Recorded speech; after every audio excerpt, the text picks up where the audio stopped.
Hey, race fans, Hall of Famer Darrell Waltrip here. You know it's time to drop the green flag on another edition of Leaning Right and Turning Left with Sadler and the Senator, powered by Pace-O-Matic. So, hey, pull those belts tight one more time. Here's my buddy Hermie Sadler and Senator Bill Stanley. Boogity, boogity, boogity. Let's see what they have to say, boys and girls. I'm leaning right. I'm Senator Bill Stanley. And I'm turning left, former NASCAR driver Hermie Sadler. And this is the inaugural podcast high atop the Stanley Law Group building in the Stanley Law Group conference room right here in the beautiful capital of downtown Richmond of the Commonwealth of Virginia. I'm excited as we're starting this off. Hermie, this is our podcast. This is our inaugural starter podcast. And for any successful podcast, you have to have sponsors. And our presenting sponsor is Pace-O-Matic. Leaning Right and Turning Left is powered by Pace-O-Matic, who reminds you to follow the show on social media at Sadler Senator and to make sure you subscribe so you won't miss an episode as we discuss hot topics in the Virginia General Assembly and, of course, racing. First of all, Bill, we've talked about this for a long time. We have. We've planned. We probably will not follow the plan, but we have one. But you know, here's kind of what we want to accomplish on episode one. We want to kind of set the table. Who is Senator Bill Stanley? Who is Hermie Sadler? Introduce our viewers, listeners, everybody to who we are. Talk about how we came together, why we came together for this podcast. Kind of set the table. You and I have some things going on behind the scenes, not only a lawsuit against the Commonwealth of Virginia, but also some other exciting, more fun things that we want to announce today on the first show. And then the next segment, we're going to bring in my longtime friend, Jeff Jarrett.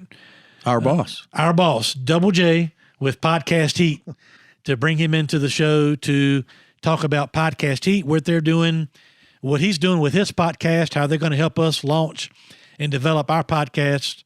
We'll do that in episodes down the road. But first of all, excited and honored, Senator Stanley, to be here with you as we launch Leaning Right and Turning Left. So first on the agenda is tell us about Senator Bill Stanley. Well, I think even before we go that, let's talk about what we're going to talk about for the next 2 years. I mean, we've got 52 episodes a year, and quite frankly, what you're going to see is this is usually how Hermie and I talk to each other for an hour, hour and a half on the phone almost every night, and we make each other laugh, and we talk about important topics. But on the Leaning Right, we're going to talk about politics, local, state, those affairs in the Commonwealth of Virginia, but also national politics as well. As a lawyer, I've been a lawyer for 27 years. We're going to talk about the law. And when we're turning left, Hermie, what are we going to talk about then? Well, on episode 2, next week, we'll have my brother, Elliott Sadler, a 17-time winner in NASCAR's top 3 divisions, a 4-time most popular driver.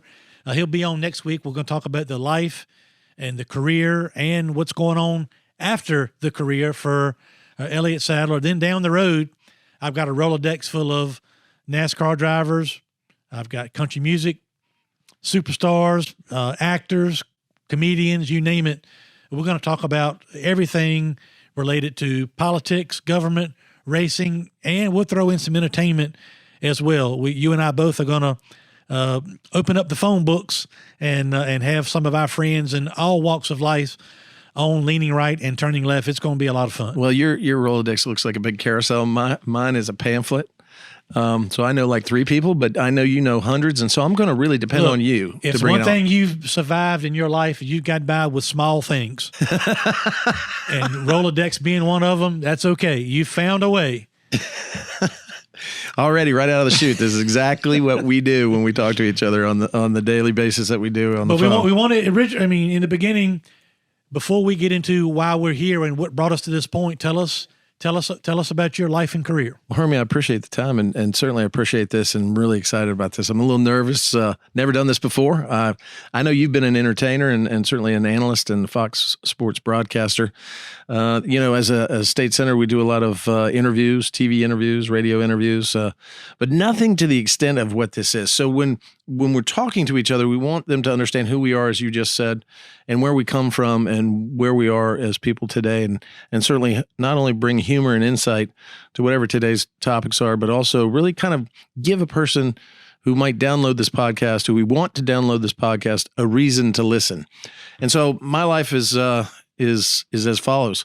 I'm the son of a naval aviator. My dad was in abject poverty. There was no way he was going to go to college. There was no way anybody ever thought he would go and get a higher education, but he did. And even at a young age as a teenager, he determined for himself that education was the way to break the cycle of poverty. And so he became the class valedictorian of Hannibal High School in Hannibal, Missouri, so he could get a scholarship to the Navy, an NROTC scholarship. As he said later in life, and I'll talk a little bit about that as well, but he knew, even though he didn't know me at the time, that what he was doing then was going to be for his son someday in the future. And he went off and went to the University of Colorado, met my mother. She was from a rich family. He was from a poor family.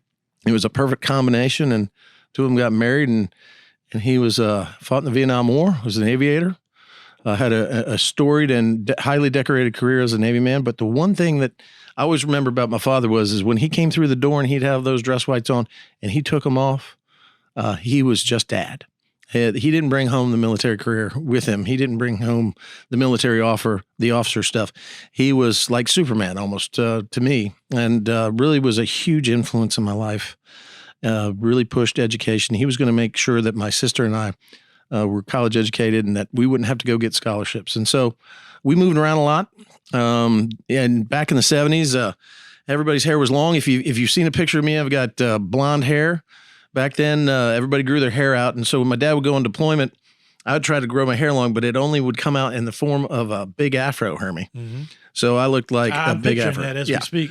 And so my problem is that every time my dad come home, he'd put me in the old high chair and he'd shave my head and give me a high and tight.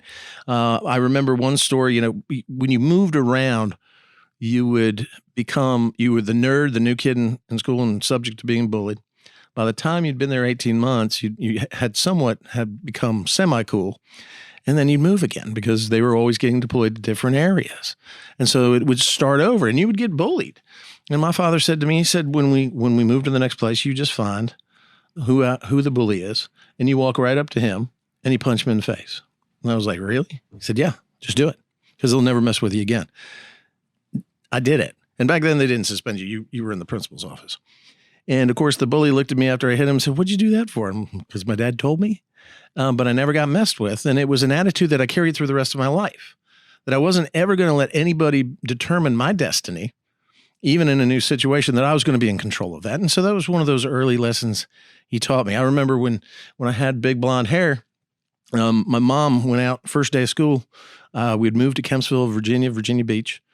And she'd got me these beautiful pair of white Pumas and this beautiful blue corduroy Levi jeans and a beautiful blue, powder blue Izod shirt. And I had my big fro.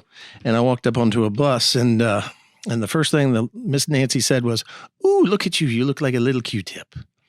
And she was right. I looked like a Q-tip. But the whole bus went quiet. And so I got this stupid nickname, Q-tip, for the rest of my life. It followed me around even when we moved. Q-tip? Yes.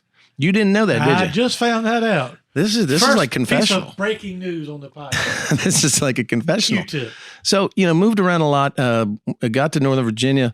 My dad contracted cancer, fought it valiantly for 14 years. Made sure I was going in. I'd gotten an NRTC scholarship. My father said, son, I went into the Navy so you wouldn't have to. He was such a great instrumental part of my life and a guiding force even to this day. And so I went to Hampden-Sydney College. Worked hard. Farmville, Virginia, Farm Vegas. And then it was told to us that his cancer was terminal. And so I dropped out of college, went home to take care of him. And he said, you're going to go right back there next semester and you're going to graduate. And I promise you, if you'll graduate on time, I will beat this. And of course, you always believe your family, your parents are invincible at the time. And in fact, I succeeded in fulfilling that for him. He got to see it. He died a month later, and it forever shaped my life. And I was getting into the restaurant business. I was going to do all this crazy stuff. And I decided that I was going to fulfill the dream he had for me, which was to become a lawyer. So I went back home where my mom was. My mom was grieving horribly. And her dream back in the 50s and 60s was to become a lawyer too. But women weren't either admitted or didn't go to law school. So I had gotten admitted into law school. And I said to my mother, I said, look, we're going to grieve, but we're going to do what Dad wants. And so I make this promise to you. If you will go she had left college early, 1 year early. Go get your undergraduate and then go on to law school. Wherever I am as a lawyer, I'll quit my job there and we'll start a law firm together. So in 1998, I was working at one of the largest law firms in Arlington and was getting ready to be offered partnership. And she was graduating from law school and they talked to me. And your mom was graduating from law school? Oh, yeah, she went to law school. She was a curve buster, had her hand in the air all the time. I bet she sat in the right front left corner. I bet most of the students hated her, but they all loved her and they came over and studied with her. And so she graduated at age 58, passed the bar, and we started a law school. A law firm together that was Stanley and Stanley. It's now the Stanley Law Group. She retired last year at age 81. Was so proud of her to watch her in her legal career. It was an amazing thing for me. And it meant so much because one of the promises my dad made me make to him was that I would take care of his wife. And so we had a law firm. We started out in Fairfax City. My mom wanted to go back to where we were all from in Franklin, and my dad's family was from, and wanted to be down there where they had some of the best last years of their life at Smith Mountain Lake. Mm-hmm.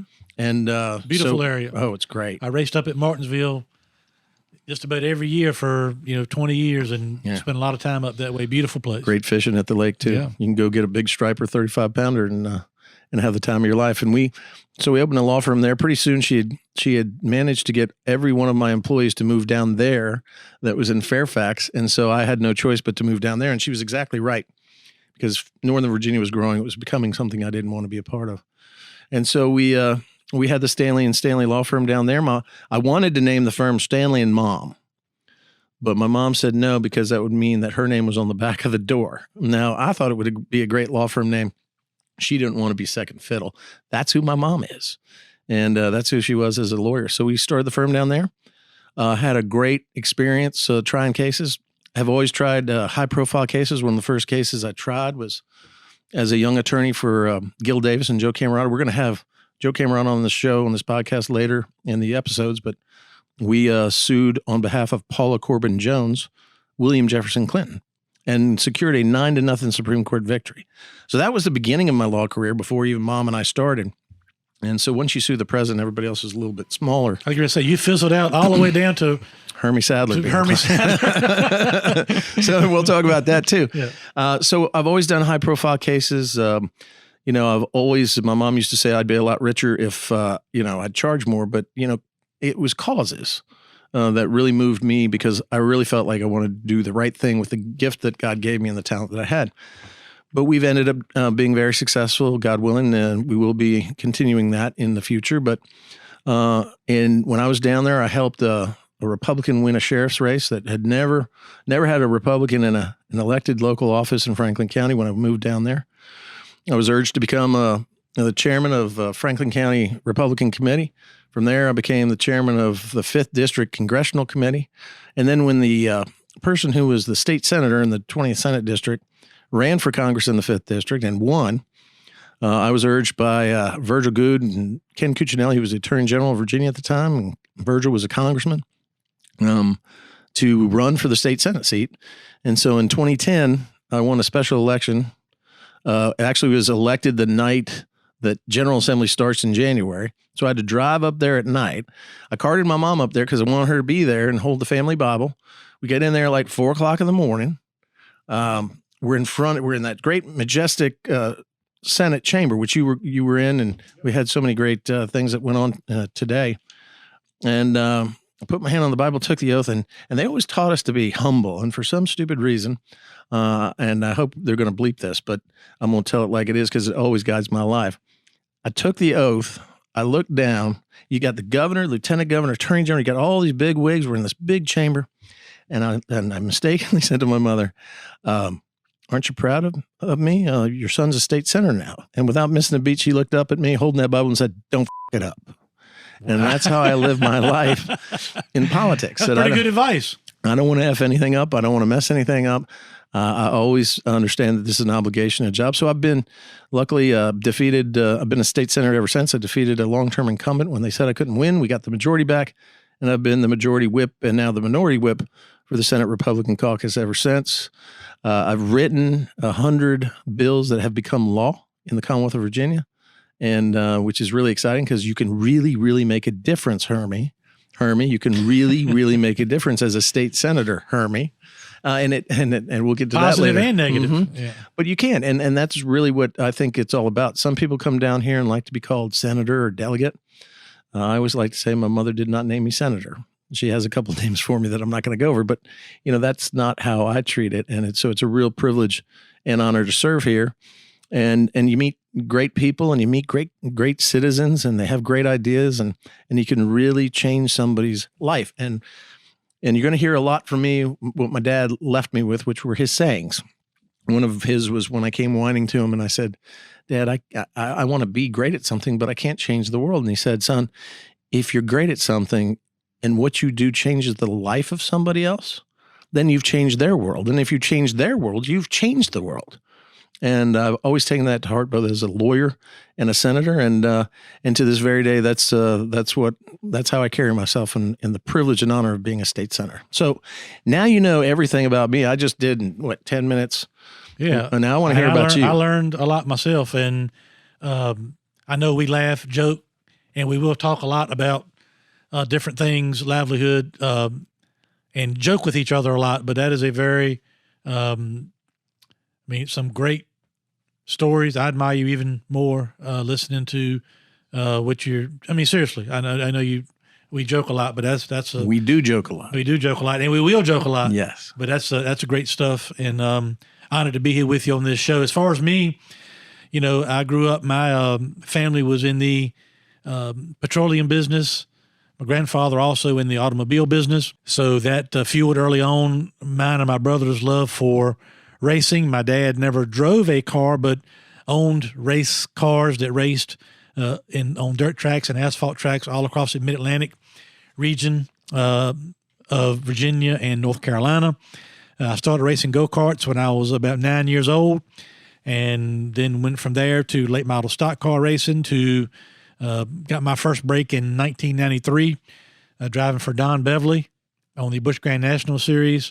My first major big-time sponsor was Virginia Tourism Corporation. I remember that. I've got a little die-cast model of that car. Yeah, that thing is worth nothing, by the way. You signed it to my wife, and I handed it to you. And it's worth less than nothing if I signed it.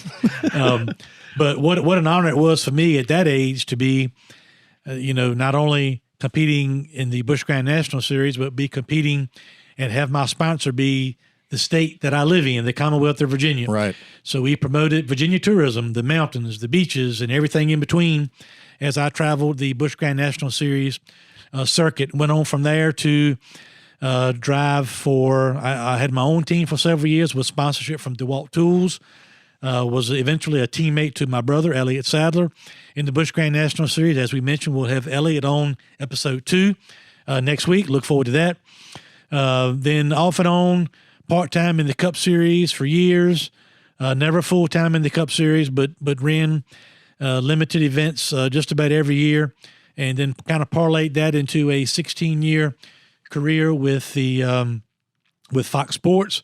What a time I had with the people at Fox Sports. And you became so famous in that time too. Yeah, everybody, if you loved racing, I don't know about that, you. But many people that I grew up idolizing, like Darrell Waltrip, who, by the way, want to thank DW for doing show open for us to open our podcast every week. That's what awesome. A great friend. Grew up, kind of admiring DW, and then got to work with him for 16 years, and now remain close friends with him. So thanks to him. But people like him and Mike Joy and Jeff Gordon and all the people that I got a chance to work with at Fox Sports, just unbelievable. But now I'm proud to say that I'm back full-time operating and working the family business, which is convenience stores, travel centers, truck stops all across the Commonwealth of Virginia and some down into North Carolina. And really my passion and my work in our family business, small business, is kind of what brought us together professionally. And then as a part of that, really closer personally as well too, because I came to you with some concerns and issues that I was dealing with legally with the Commonwealth of Virginia as it relates to skill games and their place in small business across the Commonwealth. Your body, not you personally, but your body of government decided to ban skill games in small businesses, and that was not only hurtful to our business financially, but I thought the fact that the General Assembly was picking winners and losers on who could operate what kind of business, and somebody could and somebody couldn't. I didn't think that's the way the free market system was supposed to operate in the Commonwealth of Virginia. So, my dad built our business on blood, sweat, and tears and the free market system and capitalism. My dad, it's easy for people to look at now and say, oh, you guys have great business. My dad's father, my grandfather, got killed in 1973. My dad was 30 years old. He took over the family business. It was one transport truck and one service station. And my dad built that business from then to what it is today, which is over 200 employees and multiple truck stops, convenience stores, and restaurants across the Commonwealth and into North Carolina. And a whole lot of billboards with your face on. A whole lot of billboards with my cute face on them. But it brings me back to kind of what brought us together is I now have an obligation to protect and grow to the best of my ability what my dad built. So I didn't take kindly to the Commonwealth of Virginia telling me, Hermie, you're a nice guy and we like your family, but you can't operate skill games anymore because casinos and other out-of-state interests can. And so that brought me and you together. Now, a little bit, let's describe just a little bit. Skill games and games of chance. What we had in Virginia was all of a sudden the gaming industry was opening itself up. We were getting casinos that were putting pressure on the General Assembly at the time. We were putting, there were slot machines, charitable gaming, horse racing, those kind of things. But they were opening up to out-of-state interests, that is special interest in those companies. But suddenly when it came to skill games, there was something different. And what was that, Hermie? I mean, a skill game itself is that it's not a game of chance, not like a one-armed bandit where you just kind of pull the lever and whatever comes up, and you win if it comes up right. A skill game is like a skee ball game, is it not? That's right. Well, you have games of skill like a skee ball game. You have mechanical type games. It could be a coin pusher game or the claw game that you see at Dave and Buster's, King's Dominion, the State Fair, all those things where you try to guide the crane over and pick up an animal. And if you do, you get that prize. But you also have the video skill games, which was kind of the what the General Assembly was going after, which was part of why our lawsuit to this point, which we'll talk about later, has been successful, is the fact that, skill games, in my opinion, are defined as games that you can win prizes based on the skill of the player. Where you have 100% chance of winning every time you play, as long as you have the skill to do so. That's right. So whether it's shooting a skee ball or putting a quarter in a coin pusher, or whether it's shooting a basketball at King's Dominion, or whether it's playing a video skill game at Sadler Travel Plaza in Emporia, where there's a video interaction with the player.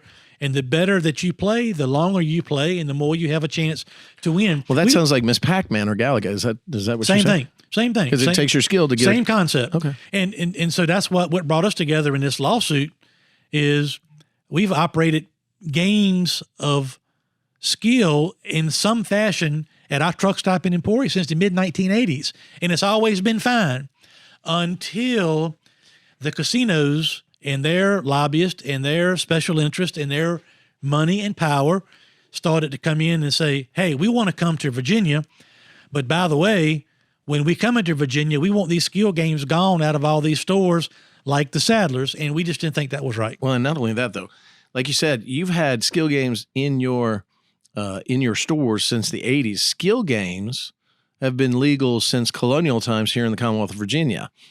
Games of chance have never been legal in the Commonwealth of Virginia until just recently when some legislation passed which allowed casinos to come in, historic horse racing, video game terminals that are basically slot machines, those kind of things, the Rosies that we have now, correct? And so talk to us a little bit about that. I mean, you never had any problems with anything with the games that you had that were at a time banned, is that right? Never had a problem, never had a concern, Nobody even really ever came and talked to us about them. So why'd they ban them? Well, that's why we're trying to. In my opinion, they were banning them just because people that wanted the casinos that were coming to Virginia wanted them to have a monopoly on gaming, in my opinion. Well, and two, not to let the little guy, the little Virginia small business owner who may have a convenience store or a truck stop or a restaurant, participate in the gaming industry. And that's how I ended up getting involved in this as well. And so, they tried to do this. I've been over here about 3 years because I could see the train coming, as we all could, as they started to rally the troops. And so last year our games were regulated and policed by the Department of ABC. And we had no issues with regulation, no issues with enforcement. And we raised about $140 million worth of revenue in tax money for the Commonwealth of Virginia. During the pandemic. And it really kept on, the lawsuit, the plaintiff is Sadler Brothers Oil Company, but I'm really doing it not only for that, but for all the mom and pop operators across the Commonwealth of Virginia, whether it be a mom and pop owner of a convenience store, a restaurant in a rural area of Southside or Southwest Virginia, the over 200 small business owners that I've heard from during the course of our lawsuit over the last couple of months, thanking us as a team for standing up for the rights of small businesses. So, we understand casinos are trying to make their way in. That's fine. We're not anti-casino. We're anti-government overreach. That's what we're trying to fight. Well, and then so you said, we made all that money during the pandemic in the Commonwealth of Virginia. But what they ended up eventually doing, did they not, is then pass a law called Senate Bill 971, which in effect banned skill games. They banned skill games, but only skill games that, if you didn't know any better, looked like slot machines. A video skill game. And only those games that are in truck stops, convenience stores, and restaurants. In fact, wasn't there a caveat to the exception to skill games? Now, the ban simply written was that all skill games were now banned and illegal. Then they carved out an exception. Did they not talk about that? A family entertainment exception. And what is that? Family entertainment. I still, to this day, don't know exactly what that is, and it's part of the conversation ongoing in our lawsuit. What exactly is a family entertainment center? Like my truck stop, we have kids. We have families that come visit. We have truck drivers. We have tourists, everything in between. So I don't really know to this day, as we're doing this, what exactly they mean by a family. I think what they were trying to do was carve out exceptions for Dave and Buster's, King's Dominion, Chuck E. Cheese, all these kind of things. But how can they do that? Then they want to try to tell me, well, if you advertise your business to families with children, maybe you can get around this law somehow. And that's exactly what was in the bill, was it not? It said that you would have an exception where you could put your skill games in your truck stops if you advertise to families with children. Right. And see, and part of that lawsuit and what we're talking about then is when this law went into effect July 1st, we had somewhere in the neighborhood of 6,000 skill games in small businesses throughout the Commonwealth of Virginia. On July 1, they turned them off. They all went dark. And especially the ones that had been regulated by the ABC, they were stickered. They were, if you had an ABC license, you monitored that because you don't want to lose your ABC license, your ability, and an ABC license, the ability to sell beer and wine off premises. So you made sure no kids came near them. You made sure they were operated properly. They were in well-lit areas. But the government just decided that we're going to pick winners and losers, as you said, and say casinos are fine, but you small business owner in Virginia can't engage in the gaming industry. And that was the real issue. I mean, the subject, and I tell people this every day, the subject is skill games, but the issue is government overreach into small business saying, Mr. Sadler, you can't operate this because we've now said it's okay for these people to operate and you can't be in competition with them. So that's really part of what's going to be kind of a line of what we're doing here with this podcast is, look, it could be skill games today, but if we don't stand up and fight, what's it going to be next? What are they next week or next month or next year going to say? These people have lobbied us because so now they can do this, but these other people cannot. That's really kind of what we're preventing from happening. We're standing up for look, skill games, we need them to be turned back on as they are now under an injunction here in the Commonwealth of Virginia. But we're really fighting for something way bigger than that, and that is the fundamental right of small businesses to operate their businesses as they see fit. And so let's just kind of bring this forward as we can. So Hermie comes to my office. Hermie doesn't remember when we originally met, but we talked about this. He told me exactly what was going on. The first time I talked to him, as Hermie knows, and maybe somebody who knows my politics, I was against the legalization of gambling in the Commonwealth of Virginia. I did, they were trying to put it into areas like Southside Virginia that I represent, and they were saying this will be the pill that solves all your problems. And I did not believe that it was a panacea. I thought it would stop the growth and the recovery in Southside Virginia, where I represent. We were the industrial leader during the Industrial Revolution in Virginia.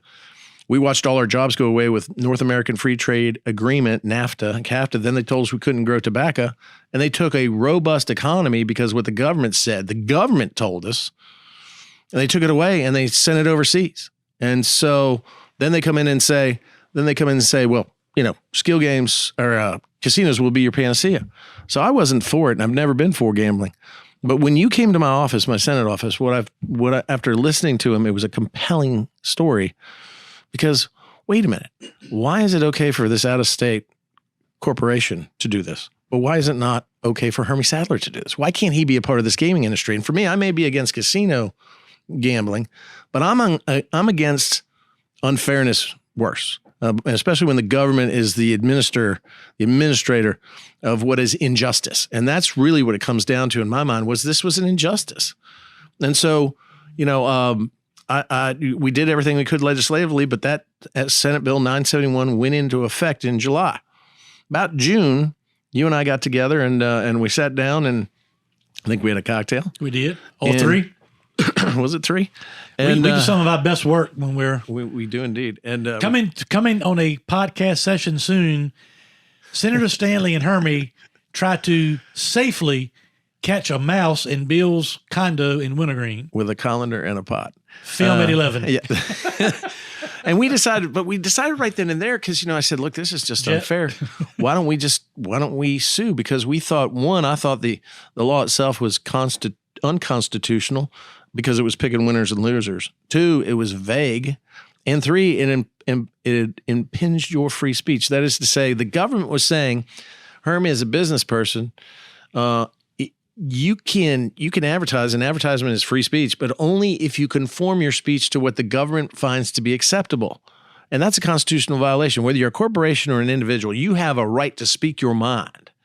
Because as the First Amendment, as we know, the First Amendment doesn't protect speech that doesn't bother anybody. The First Amendment protects speech that offends everybody.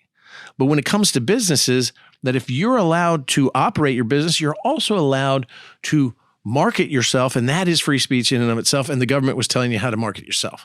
And that was unfair. And so then in June, we filed that lawsuit on that hot summer day. It was hot. It was 110 degrees. And we decided for ourselves that we weren't going to go try to get a quick win, an injunction hearing, that we were actually going to build a case. Did we not? We did. That was the strategy from day one. We had heard some other people that were ultimately trying to get to a resolution similar to us, but they had way different thoughts and ideas of how to get there. They just threw their hands up in the air, ran to the courthouse to try to get in front of a judge and say, they're discriminating against us, turn our games back on. And that was a doomed strategy from the beginning. You were very clear with me and my family on how long and grueling that this process was going to be. And even though we've been successful to this point, we know the fight is far from over. We're entering into the General Assembly session that we know is going to be a fight. Ultimately, we hope to get to a fair and equitable resolution to where we can have our piece of the pie, and the casinos and the Rosies and all can have their pieces of the pie. And ultimately, we can get on the same page and combine our resources and get rid of the illegal operators, which is really what is the only enemy of us. And prolific after the Senate Bill 971 became law. The illegals came in great droves. But you told us from the beginning, we can't just go and scream for an injunction, or we have to build a case. And we went after not really what I wanted to go after, which was how can the government ethically take part of my business and give it to somebody else? We had to go after the legal and the constitutional issues with the statute and how it came about and how it's applied and those kind of things. And that's what we've done. When you and I stood outside of the Capitol on that June day, I really and truly felt like we were on an island, just me and you. Even though we had other people kind of on our team, they were kind of dipping their toe with us. They weren't fully on our team because I don't think they really felt like we could win. Well, and I think, when we filed the lawsuit and we took the long view strategy, it caused the games to be turned off, but we weren't going to be dissuaded of what we knew or thought was going to be a good trial strategy and getting to the truth. And I think, look, we sued the Commonwealth of Virginia. We sued Governor Ralph Northam. We sued the Attorney General of Virginia. We sued the ABC, the Alcoholic Beverage Control Board. We then took depositions of the chief of staff of the governor, the head of the Virginia Lottery. We took depositions right here in these studios. Exactly in right the here. Stanley Law Group studio. High atop the Stanley Law Group. Atop the Stanley Law Group office in downtown Richmond, Virginia, which, by the way, the naming rights, studio naming rights of this fine facility are up for grabs. Absolutely right. But you remember, we ruffled some feathers. Sure. And then we put together a trial team of Rodney Smolla, constitutional scholar, Ryan McDougall, who serves with me in the Senate, but a great trial lawyer as well, Jason Hicks.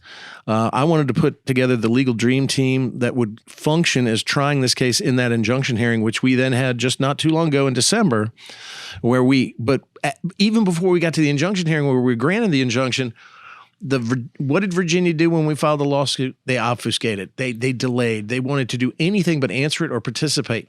They tried to move it here to Richmond. That motion was denied. We had filed in Greensville County, which is where Emporia, the beautiful city of Emporia, right, gateway to the south is. That's it. And so they tried to move it. They tried to demur, which was to say our pleading was insufficient. That was overruled by the court, and the court made them answer. They tried to not answer our discovery, and they even delayed discovery and were hard to get answers from. That's when I started getting the confidence that to myself that we're on to something. They don't want to answer or participate because they know, one, they thought we would give up. Two, they maybe didn't think we were going to win. But three, maybe there was a really good chance because of what we were arguing, these constitutional violations. So when we went, barreling into court and had that all-day hearing in the Greensville County Circuit Court, we presented those witnesses. We put on 311 exhibits. The Commonwealth of Virginia barely put up a fight through the Attorney General's office. We made a heck of a record. And that judge, and I'll never forget, and I've had many victories, and let me tell you, the small ones and the big ones usually are the same, but I don't think I had a better feeling when the judge announced that, yes, your constitutional rights have been violated. The risk was there. The risk of harm was there, and the likelihood that you would succeed on the merits. Because this wasn't the full trial. This is a hearing on an injunction, which is 4 standard tests we don't have to get into. But he basically said that what the Commonwealth of Virginia had done through that statute was impinge on your constitutional rights and all small business owners that had skill games in. And he entered an injunction. And then what did we do, Hermie? We went right to the Sadler Travel Plaza in Emporia that night and plugged our games up. That's exactly right. And a lot of small businesses did. And I got to tell you, the Attorney General really tried to make their whole defense about it being just about money. They really felt like the only reason that I was there was because of the lost revenue that we were not getting during the pandemic because our games were not operating. I would never sit here or in a courtroom or anywhere else and say the revenue doesn't matter, because certainly it does. But if revenue was the only thing that mattered, I would have been with those other people flying down the road to get to the courthouse on July 1, screaming that I was being discriminated against. Please turn my games back on. You were very patient. Or I would have done what a lot of other people have done, find me somebody that would throw me some illegal games in there, because there is so much confusion in this industry about this statute and what's legal and what's not. I would have put a bunch of games in there and just waited for my Commonwealth's attorney or my sheriff or chief of police or whoever to come try to shut me down. Yep. And just keep operating. And so now we've got an injunction. The games are back on. We've got almost 5,000 of these machines helping small businesses throughout the Commonwealth. Mm-hmm. They're not taxed and regulated like they were. So the Commonwealth is missing out. As you said earlier, we're hoping that there's a solution, because that industry wants to be taxed and regulated. What we have to do is keep fighting the fight. And we've got a trial coming up in May of this year. So the fight's not over, is it? And on Tuesday of this week, you introduced myself and my brother, Laval Arrington, and Jeff Jarrett, who will be on the next segment of this podcast. Speaking by the way, of Jeff Jarrett. Double J. And I got a chance to speak to some of the senators that have been on the other side of this fight. Hey, hold on, Hermie. I don't know if everybody hears it, but I hear a siren, and as a lawyer, a trial lawyer, that either means two things: a personal injury case or somebody's getting arrested. I need to go outside and throw some cards over there. So we'll be right back. Look, let's do this. I think we've explained the lawsuit. Am I missing anything here? No, but we got to talk about the Supreme Court because they tried to take it one more step further. We're going to talk about the Supreme Court when we come back. We'll bring Jeff Jarrett on when we come back. And before we go, I want to remind everybody that this show, Leaning Right and Turning Left, is powered by Pace-O-Matic. How involved should government be in small business? Well, stay tuned as we discuss a number of topics affecting small businesses, and later we'll have some special news regarding racing, also, and the Smart Modified Tour. All sponsored by Pace-O-Matic. We'll be right back. NMLS number 65084, Equal Housing Lender. Phew. Christmas is finally behind us, but are you dreading those credit card bills headed your way? Well, here's a pro tip. Don't get stuck making minimum payments in the new year. SaveWithConrad.com can help you get rid of your credit card debt just like that. Oh, and we're going to get you the best deal on a mortgage you've ever had. But how's this for starters? No payments until March. You don't need money out of your pocket or perfect credit, so find out how much money you can save for free right now at SaveWithConrad.com. I'm leaning right, Senator Bill Stanley. And I'm Hermie Sadler. I'm turning left, and this is a reminder that this podcast is powered by Pace-O-Matic. Don't forget to hit the subscribe button wherever you listen to your podcast, and be sure to leave us a 5-star review on iTunes. Then listen each week as we discuss a wide range of topics about small business, law, and government, plus our biggest love, auto racing, including the Smart Racing Series sponsored by Pace-O-Matic. A lot of big news we're going to break on this episode, Yep. this Stay segment tuned. coming up. Stay tuned. But we got to finish up first where we are. Yeah. We were talking about the lawsuit, which really brought us together. We had that great victory. The judge entered the order that night, turning the skill games back on. Yep. We think everything's gonna be fine moving forward. We're in a great place. And then what happens, Hermie? Yeah, you called me with one of your very uplifting phone calls.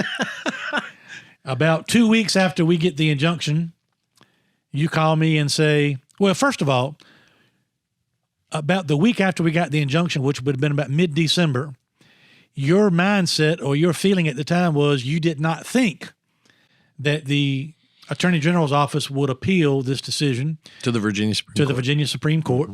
But then you got a phone call I'm not sure exactly when the call came or whatever, but you called me and said, you might want to sit down for this one. I said, what's that?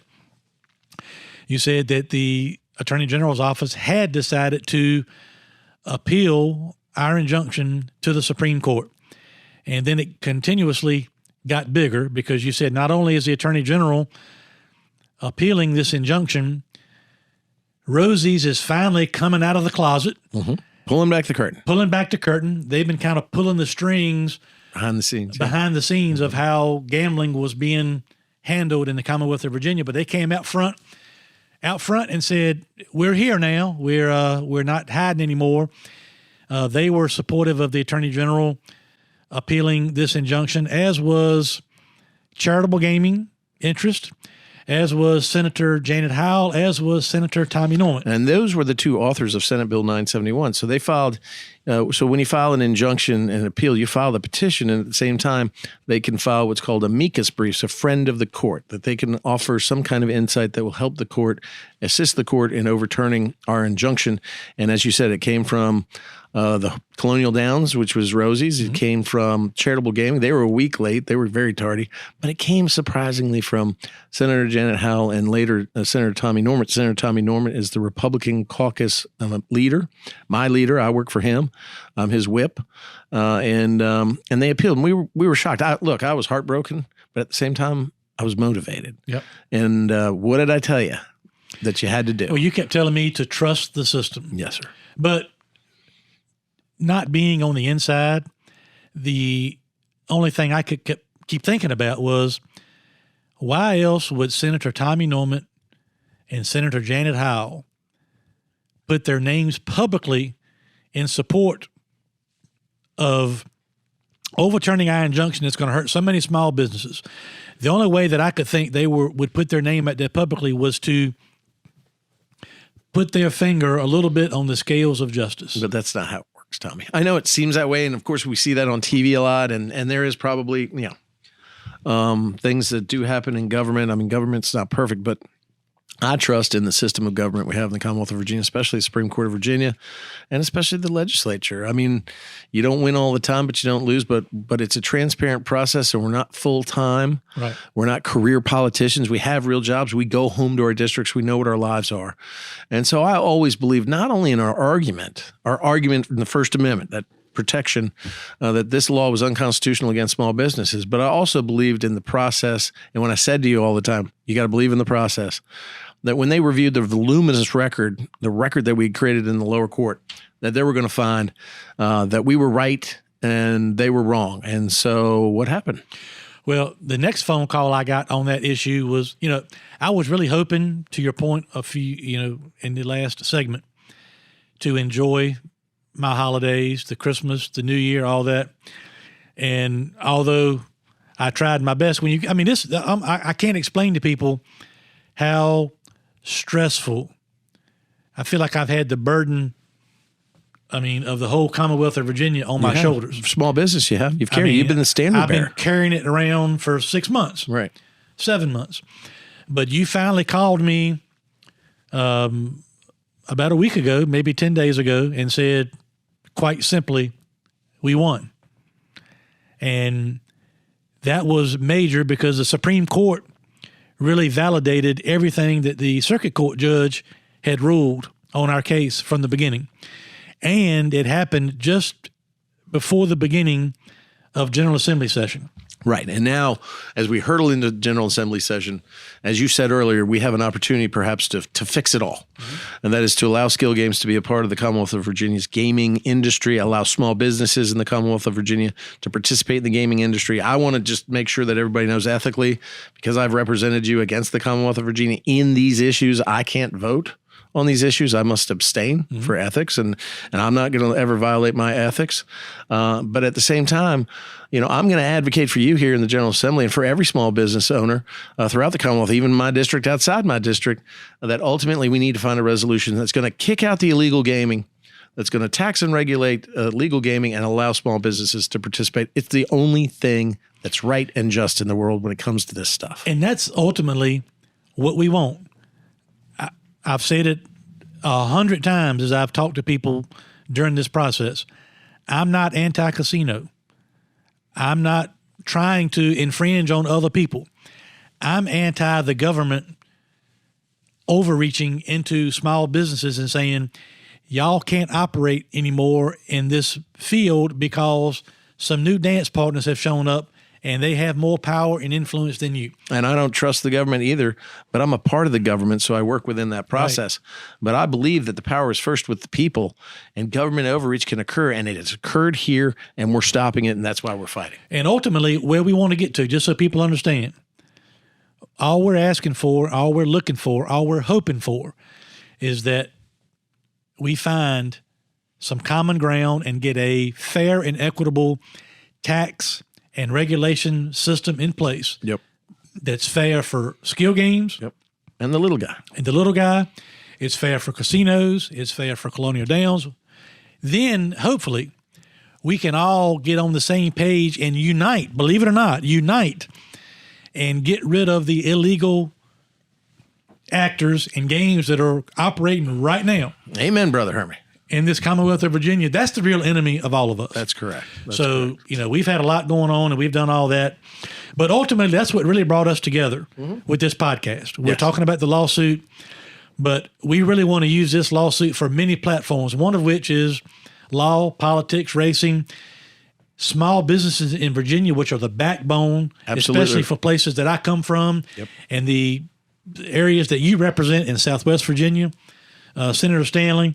So we started talking podcast. Who did we talk to? Your guy. I thought about my longtime friend. I never thought we'd be talking about podcasts together, Double J, but one of my best friends that I've had for well over 25 years is professional wrestler, now turned successful podcaster himself. And we brought him in to help us launch leaning right and turning left, the one, the only Double J, There you are. Jeff Jarrett. All right, guys. Now now the party gets started. Oh no, What, were we a bunch of downers before you no, got on no. there? You know what is fascinating? As I was, I'll say, as I was sitting in the green room listening. I've known Hermie's story, but it's fascinating when you get right down to the granular level and growing up and how his family got into racing and everything that comes along with that. And then your story, Bill, truly fascinating. At the end of the day, I'm really excited to be here at launch. Today was an exciting day getting announced on the Senate floor. And let me tell you something. That was an awesome honor for me to be able to read your biography. We'll get to that. The only thing I couldn't say on the Senate floor that, all the great things you did was what your nickname is in the wrestling world. But we'll probably get to that in a bit, right? You mean slap nuts? Slap nuts. Oh, here we go. No, but We waited 30 seconds, Jeffrey. Exactly, all of 30 seconds. But no, I really am excited. This time last year, I'd have never even dreamed that I would have had a podcast. Certainly, me being a talent, we'll call it a talent on the podcast, but now getting into the podcast business. And CONRAD Thompson is my partner, and there's a company with Dave Green and CONRAD, myself. We launched Podcast Heat. But as we were branching out of the wrestling space, it's just crazy. One of the first guys that I thought of was Hermie, and me and Hermie had that conversation, Bill, and I've already been talking about that, been thinking about this, and with, as you've already mentioned earlier, Hermie's Rolodex. But then when we got into the, here's who it's going to be, and I knew about his legal situation, and I'm an entrepreneur at heart. Hermie's always had that. His father had that. I've loved the Sadler family. Elliot likes to sit on his land and hunt deer, but Hermie likes to roll up his sleeves. Millionaire. Yeah, Hermie likes to roll up his sleeves every day and go to work, no matter what. But launching the podcast business, and then when he said, "Yeah, Bill," and I'm like, "Wow, a senator and a racing guy getting together, and they're going to talk about," because look, at the very core of this, you two guys were probably race fans before you or anything we've talked about, before the legal situation, before Hermie became a driver, before he became a broadcaster. I think the one common bond that brought y'all together was you grew up on racing. And so at the core of that's a lot of what this podcast is going to be. But man, when you really branch into it and talk about small businesses, because, I grew up in the wrestling business, and I'll say this diplomatically: Republicans and Democrats and independents, they all buy wrestling tickets. So politics is not something that I've most race car fans are voting Republican. Let's go, Brandon. We're not going to get into that. But no, it's fascinating to me how you guys have come together, and then, like I said, the legal situation, but you got a lot of cool things coming up in the racing world, and just how it's come together as a team is really, really cool. I think in the episodes to come, diving deep into the racing world, like Hermie said, his country music fans and relationships. But if they're, I think on my podcast, me and CONRAD, yes, it's wrestling, but we throw in some business tips and business stories, and really it's two guys sitting down. He's from Alabama, I'm from Tennessee. We're just trading stories, and I really got a sense of that coming at. Oh, I appreciate it. But, you guys, at the end of the day, you're buddies, and you have these same type conversations, like you said, over maybe a few cocktails or not. But I'm excited. Could not be more excited. And the way we kicked it off today, not very often you get to kick a podcast on the floor of the Senate. So what will Podcast Heat do for this podcast? So Podcast Heat is, and look, I was very uneducated in what is a podcast. I thought it was really an extension of radio, but what it is these stories can live on the radio.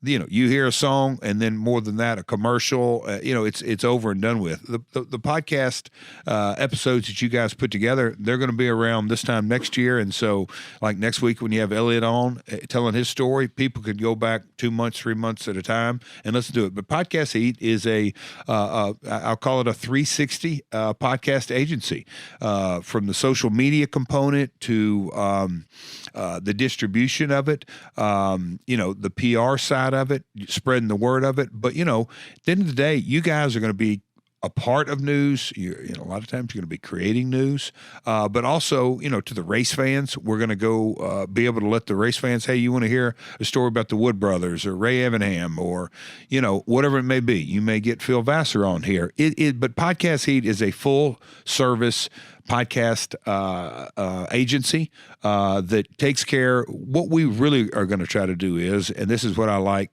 in my wrestling line of work, is you guys sit down and turn on the mics, hit record, and that's it. We do all the rest. And and in the podcast world, like I said, the platforms, whether it's Apple or Spotify or anywhere else, there's going to be a YouTube channel that's really going to be cool. I think that'll be able to be service to news and all kinds of stuff, the social media. Hermie, when you announced that you're going to run for senator, we'll probably do it. Oh, excuse me, my bad. I totally. Listen, Episode I 6. was promoting the podcast. Those that follow my social media, last week I posted on my Twitter. We're going to talk about that next week. We're going to hold on Senator, this. not Senator Sadler. I was promoting the podcast, Jeffrey. Paid for and authorized by Hermie Sadler for Senator. I appreciate that, 2024. Senator. I mean, Sadler. Right. Senator Sadler. No, Sadler. Oh, see, you've got me confused, Hermie. I'm kidding. No, I hope I answered your question. Podcast Heat is a full-service podcast agency. And it's just so we know, this is the maiden voyage for this podcast, as we've announced, powered by Pace-O-Matic, by the way. What makes a good podcast in your? What do Senator Stanley and I have to do to make a good podcast? That is a real good question, because I think at the end of the day, like sometimes my podcast and in the different spaces, sometimes they're newsworthy that you're going to tune in to get, the latest political or legal or something along that effect. Other times you're going to tune in to hear NASCAR legend Elliott Sadler or Dale Jr. or Dale Jarrett or whatever it may be. But no matter what, you've got to be entertaining. And that is, as the term is, it's infotainment. So you're going to have some information, but, it's going to be entertaining. And, just Hermie, I don't have to tell you, when we got on those first couple of FaceTime calls and group texts and all the laughing and cutting up and all that, but also business, I kind of knew right then, as a producer mindset, is you guys got a great relationship. But you have had a lot of life experiences that I really think people are, they're going to be so engaged because you guys have lived lives and continue to live lives that are interesting. At the very end of it, you two are interesting guys. That's one word for it. Yeah, exactly. I had another, but I'm not saying it. That have interesting stories. I mean, when you put together, and we'll get it, I'm sure, next week when we get into talking to Elliott, but, in the golden age of NASCAR, Hermie, you were Rookie of the Year in 93. Brother Bill over here, his first case, high-profile case, is with the President of the United States. When you sort of just take that in, that was y'all's early days. There is in the political world, in the NASCAR world, you guys have connections, have stories, have discussions, and in a lot of ways, you're like the common man that can tell it from a point of view that is real and authentic, and that's something that really resonates with folks out there. We're never going to lie, and I'm never going to hold back. And I've had people tell me that, well, got to be careful doing a podcast. You're a politician. The only way that I've ever conducted myself as a politician, even as a lawyer, is with the truth. And also, I want to have a good time and laugh. And so I think we can accomplish both those. Look, I'm looking forward to this. Jeff, we're going to keep you on a little bit for the rest of the episode. Have we adequately described to the audience who Double J is? I mean, Lord. How many championships he's won? Do it. How he laid down in that controversial beach bash in the Hulkamania. That'll be a teaser for the next segment. Coming up right now, we're going to take a break, and I will remind everybody this podcast is powered by Pace-O-Matic.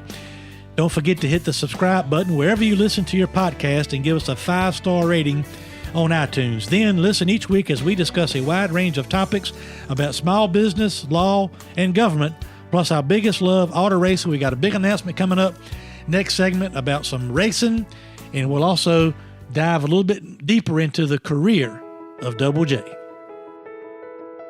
Let's take a time out here, and while we normally have a lot of fun on this show, this is a pretty serious topic. Life insurance, specifically Goliath Life Insurance.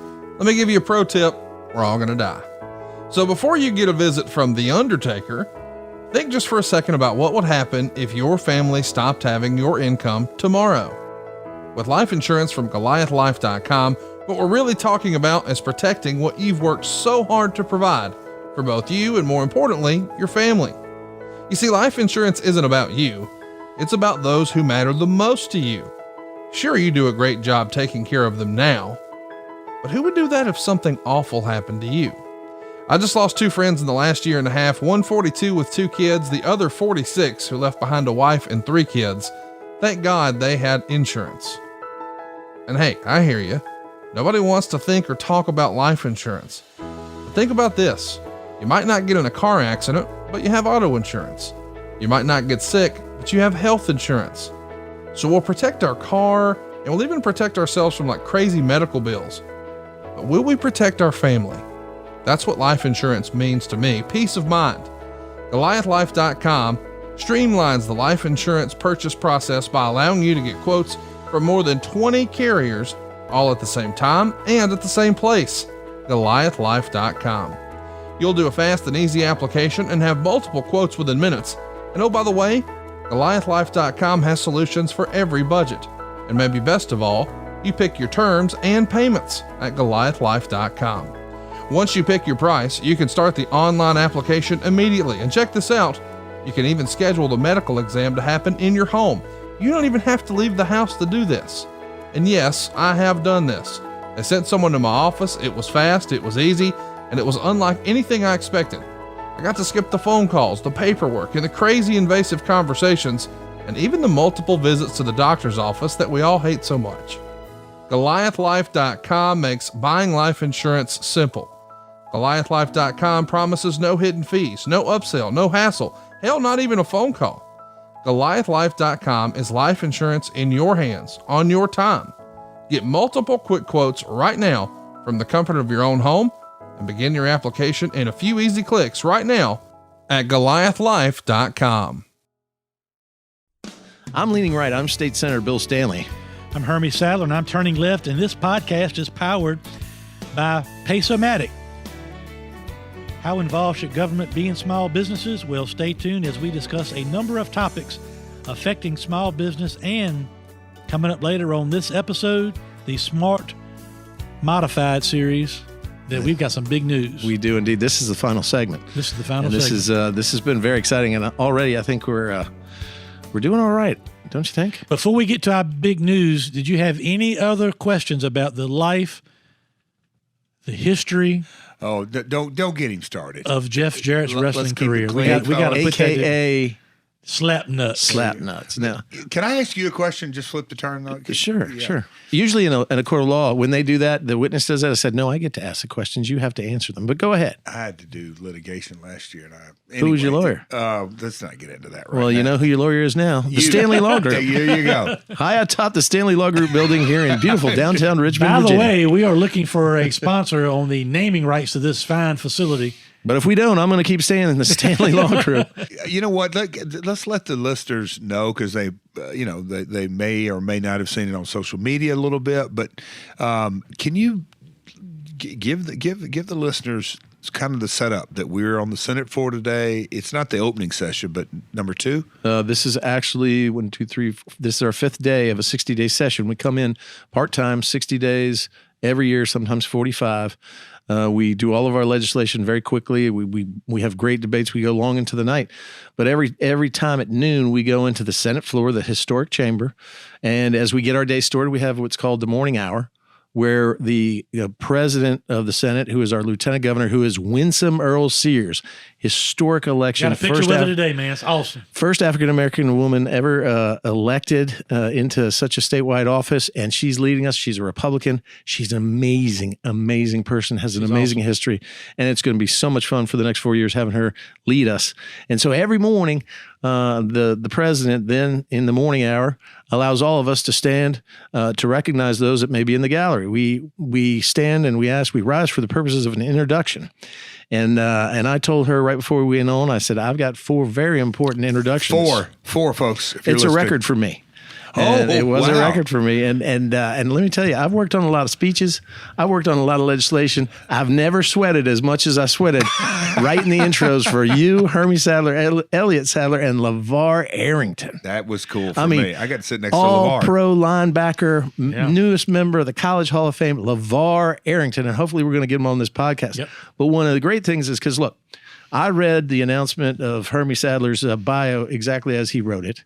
Which is a lie. You said you would never lie on this podcast. Okay. There you go. Okay. And He's then, a of course, politician. Elliot. No. But one of the biggest thrills I had was introducing you on the floor gosh. the day of the Senate. And we've got video of that, and we're going to make sure that you get a copy of that. But here I was on the Senate floor introducing. And you didn't even Double say J. slap nuts. I couldn't. I just couldn't work it in. I didn't want it to go south because it was such a well-written. I mean, I toiled over that introduction for quite some time, and I had Chad Monday, who's my legislative aide.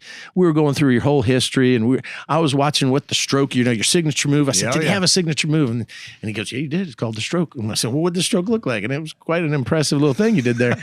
and loved the gold underwear you were wearing and all There the you great go. stuff. And we watched a lot of videos you with a guitar and busting guitars over people's head or getting it busted over your head. And so it was a real thrill today to have you up there in the Commonwealth of Virginia. We recognized you for fighting for small businesses just like we are. And just what an honor to do so today. And that's one of the great things we do. And what we do is we extend to you the warm welcome of the Senate, and all the senators, after they hear who you are and what you've done in your life, they all clap and say hello. Both sides of the aisle clap, and Winsome led the. That was, to me, is a cool moment. I'm halfway joking Both about sides just of the aisle clap for you. Let's not get. Yeah, Hermie had some unnamed people that may I not had have some clapped. unnamed They people were that may or may calling not you have number clapped for me. one. They were saying you were number one. Yeah, that wasn't the finger. They All were right, so using- listen, Jeff, thank you for being here. Thanks for the partnership with Podcast Heat and all that. But before we sign off on this episode, first of all, we want to Wait, remind everybody. We want to. Who is Jeff Jarrett? I mean, in a nutshell, I read it was 14 pages long. I think I read it. It was but, impressive how you I mean, did that. multi-intercontinental belt champion. Yeah. And all the different wrestling organizations, including the WWE. But what was so impressive to me, not was just that some of the people that you wrestled and won against, and the controversial, which we got to have you back and talk about that controversial match between you and Hulk Hogan. It's a heck of a story that I think we're going to need to dive into a little deeper. I'm sure it's on your podcast, but we want to tell our people that same thing. But most impressive to me was that you've been inducted into the NWA Hall of Fame, The TNA Impact / Hall of Fame 2015. and then WWE, formerly WWF Hall of Fame. Is that right? 2018. I mean, wow. And then, quite And frankly, get- I've been and- looking at his And jewelry here. who were your special guests to New Orleans for that ceremony? Oh, none other. Did you know that, Bill? No. Hermie came down. He I was didn't get a really call. yes. Me and Angie and Haley Yes. Never gave went me to a New call. Orleans for Yes. the That's WWE Hall of fantastic. Fame induction Did you ceremony. see that ring he's wearing? I saw it. Is that the Hall of Fame Well, ring? if I'm going to be hanging around on the Senate, I've got to look cool somehow. You brought it today. I did. You did. You no, brought that it. was really, it was an honor, and I appreciate that. And what a way to kick off the whole podcast relationship. I'm totally serious. I never dreamed I'd be. You just think about that. The old wrestler from Tennessee is in Virginia in the beautiful. Is that called the Rotunda? What was the rotunda in the middle. Yeah. That was really Now, cool. look, that Capitol was designed by Thomas Jefferson when he was the ambassador to France during the Revolutionary War. He sent back a model which is sitting in that Capitol, and that was built. That is the oldest building still in existence, still in use in the Western Hemisphere that conducts a democracy. So that's a really a piece to me, of it's history. fascinating, And if you yes. get the chance, or anybody else is listening, come out here. We'll give you a tour. The history behind it is just totally fascinating. It was also the capital of Confederacy, so it has that history there as well. It's great to work in a place of history like that. It is awe-inspiring, and it reminds you what you owe to the people of the Commonwealth of Virginia every time you step in there. And that, to me, was sort of like the launching point because, look, I've been to Martinsville, Bristol. Virginia's a racing state, but the racing and the politics and you two guys, it was a really very cool way to kick off this podcast relationship. So I appreciate both you guys, and I'm looking forward to being a weekly listener. Every Thursday, new episodes are going to drop. Can't wait for my buddy Elliot next week. And let me tell you something. I got Hermie Sadler, Elliot Sadler, LeVar Arrington. I had 4 or 5 senators goes, is that really Jeff Jarrett, Double J? And they went up there and they're like, hey man, fist bump, can I get a picture? I mean, and these are elected officials acting like kids around you. The only thing I didn't prep Jeff on when they were coming up for the autographs, I was like, I should have got Jeff to say, what's your position on skill game? Dad, we'll get him next time. I'll be back. Because we could throw you over this balcany. High atop. Hey, let's get to the news. I'm more excited about this than you guys. Well, Bill and I, we've mentioned the lawsuit and kind of how far we've come. And Pace-O-Matic, we decided back in October when we were launching, kind of getting things off the ground, we wanted to have a vehicle, literally a vehicle that we could use to promote our crusade for small business. And we started that really back at Motor Mile back in October when Bill talked me into trying my best to climb back into a race car. Got him back in the race car first time. And Pace-O-Matic helped us with that. And we used that car and that weekend to really bring in a bunch of small business owners and operators all across really Southwest Virginia. This part of, all over the state, really. They came to Motor Mile Speedway to watch the Smart Modified Tour compete at Motor Mile Speedway. And since that time, we've have a lot of conversations, a lot of work been going on behind the scenes. Really, the end result is today we're able to announce the formation of Sadler Stanley Racing, SS Racing Incorporated. We're going to field 2 open-wheel modified cars. They're going to compete on the Smart Modified Racing Tour. We're going to have 1 full-time car driven by multi-time winner last year on the tour, Jonathan Brown. He'll pilot the number 22 Pace-O-Matic car owned by Sadler Stanley Racing. Then we're going to have a second car, number 16, which was mine and Elliot's number back in our late model stock car days at South Boston Speedway and other tracks across Virginia. We'll have a second car that will compete in a handful or so of races. I may or may not, you have to listen to the podcast to hear more, I may or may not drive a race. Kenny Wallace may or may not compete in a race or two. Kenny Schrader, I may or may not have talked to him about jumping into one. Maybe Ryan Newman, a bunch of other of my buddies. And we're going to have this conversation also with Elliot Sadler on next week's episode of Leaning Right and Turning Left about maybe, will he be interested potentially in getting back into the seat? But we're proud to be a part of the Smart Modified Tour. Chris Williams, a great friend of ours who we'll have on the podcast in the future. Worked for Dale Earnhardt. Yeah, worked for Dale Earnhardt. Kind of really revolutionized the merchandise business of NASCAR with Dale Earnhardt. He now manages the Smart Modified Tour. So we're thankful to Pace-O-Matic. We're thankful to PSR Products and Phil Stefanelli for putting the team together. Jonathan Brown for taking a leap of faith to come drive full-time for Sadler Stanley Racing as we try to go for a championship in that series. But we will continue to use that team as a platform to what we're trying to do to represent small businesses all across the Commonwealth of Virginia. And our lawsuit continues. And so it's all these tools that we're pulling together, including this podcast. So we're excited. Sadler Stanley Racing, Bill, will hit the track in March in Florence, South Carolina for the first race. And Smart Modified goes through South Carolina, North Carolina, and the historic short tracks of North Carolina, South Carolina, and Virginia. As a state senator, I authored a bill that created the NASCAR Stock Car Heritage Trail, which NASCAR got its start here in Virginia with moonshine runners out of Franklin County and other areas that would carry moonshine from North Carolina to here and here to North Carolina. Franklin County itself is the moonshine capital of the world. So that's where NASCAR got its start, was these moonshiners. County? Yeah. I knew moonshiners. I thought it's North Carolina. No. It's Franklin County is the wettest county in the world.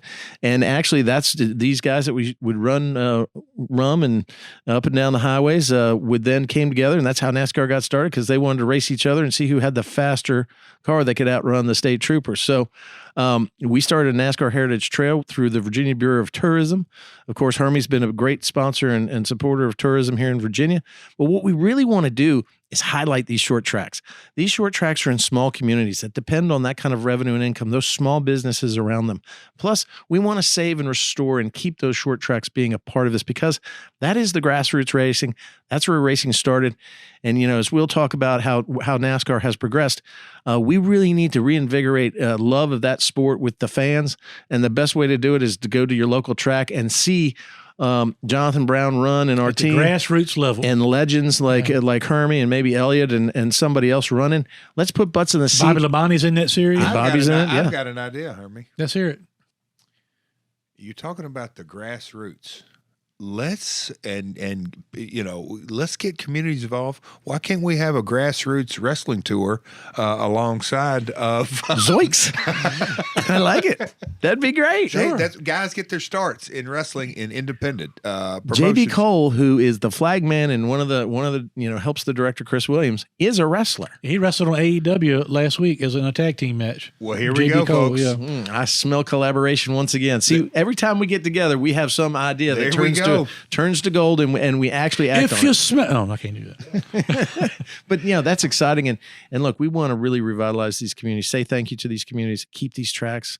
You see, one of my favorite TV shows on Peacock is Dale Jr.'s Lost Speedways, and this is a great way to make sure that we don't lose any more of these speedways, because they are so rich and full of history that and they're so important to these small communities, whether it be South Boston or Franklin County or over there in Radford where the Motor Mile is, Or on my side of the state. right? I mean, Dominion up there in Fredericksburg. Mm-hmm. Those are the tracks that is where real racing begins and starts, because every racer that goes in there isn't going in there to make a living.